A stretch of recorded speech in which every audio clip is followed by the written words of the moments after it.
I started by using my knot lamp. I do prefer a knot lamp rather than a tag up lamp because the base is bigger. If I try to do the same design with a tag up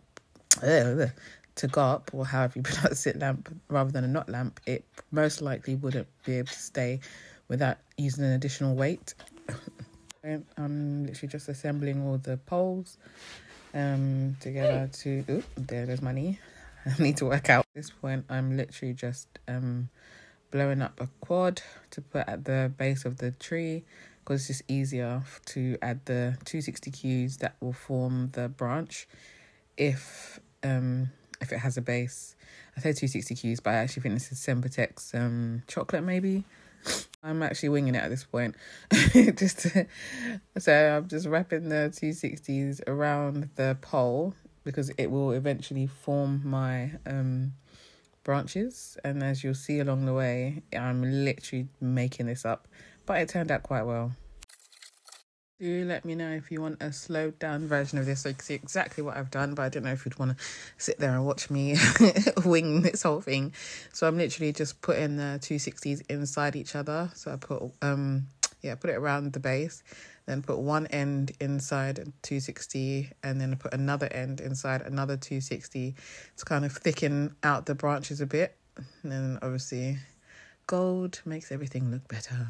No, I'm joking, but yeah, I thought I'd add a touch of gold just to kind of brighten it up a bit.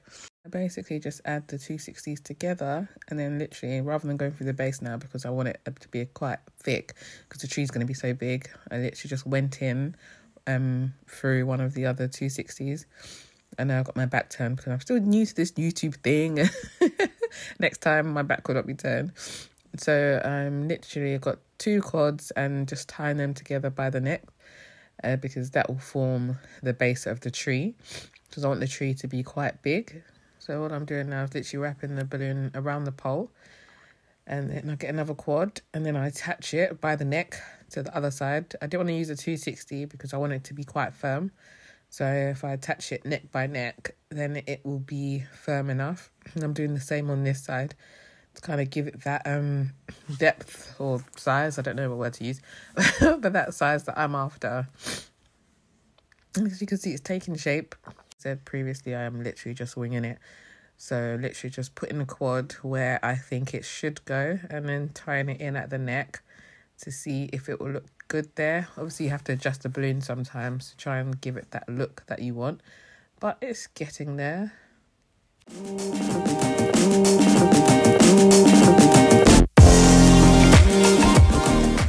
With the fillers, I've instead of quads, I've blown up 3 normal 12-inch balloons and then used a quad of 5-inch balloons. No, not even a quad actually.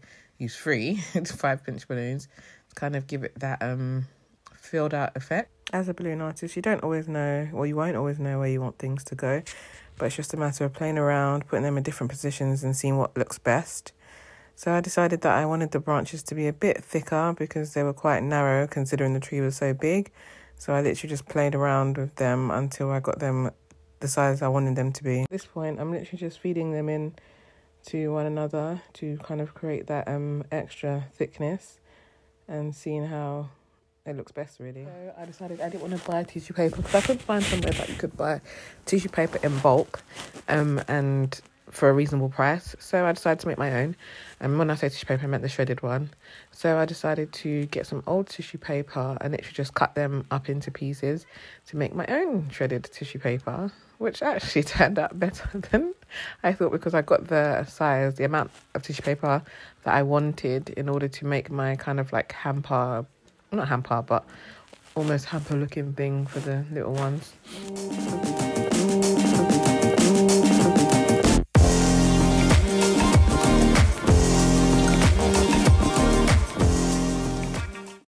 Not bad for winging it, eh?